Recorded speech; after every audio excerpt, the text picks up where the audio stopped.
Good afternoon বন্ধুরা। এটা আমার ছোট্ট একটা কিচেন স্টোর। আসলে তোমরা হয়তো ভাববে যে সব হরলিক্সের বোতল এমনি মানে প্লাস্টিকের ব্যাটলে কেন জিনিসপত্র আছে।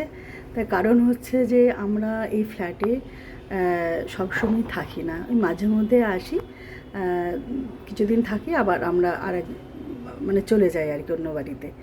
তো সেই জন্য সেরকমভাবে এখনও কিছু কেনা হয়ে ওঠেনি। আবার সব কিনবো। কিচেনটা এখনও ভালো মতো তৈরি হয়নি আর কি, এখনও মডিউলার কিচেন তৈরি করা হয়নি। তো ওটা যখন করব তখন নিশ্চয়ই আবার সুন্দর করে এগুলো নিউ বটল, নিউ কন্টেনারতে সব রেখে দেবো আর কি। তো তো আমার কাছে কিন্তু এটা ভীষণ একটা ভীষণ ভালোবাসার জায়গা। খুব সুন্দর লাগে যখন ঘুম থেকে উঠে এসে যখন কিচেনে ঢুকি। পরিষ্কার পরিচ্ছন্নতাটা হচ্ছে প্রত্যেকটা মানুষের জীবনে একটা পজিটিভ ভাইবস একটা দেয়, তাই না? তো সেই জায়গা থেকে এটা যখন ঘুম থেকে উঠে যখন দেখি সব গুছানো আছে, পরিষ্কার পরিচ্ছন্ন হয়ে আছে, তো সত্যি ভীষণ মানে উৎসাহিত হই যে ভালো করে রান্না করব, চা করব, কফি করব, বা এটসেট্রা এটসেট্রা, ব্রেকফাস্ট বানাবো। তো যাই হোক, তো ওই জন্য আজকে এইটা একটু পোস্ট করলাম।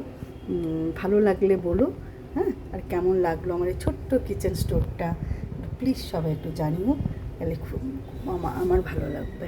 ওকে।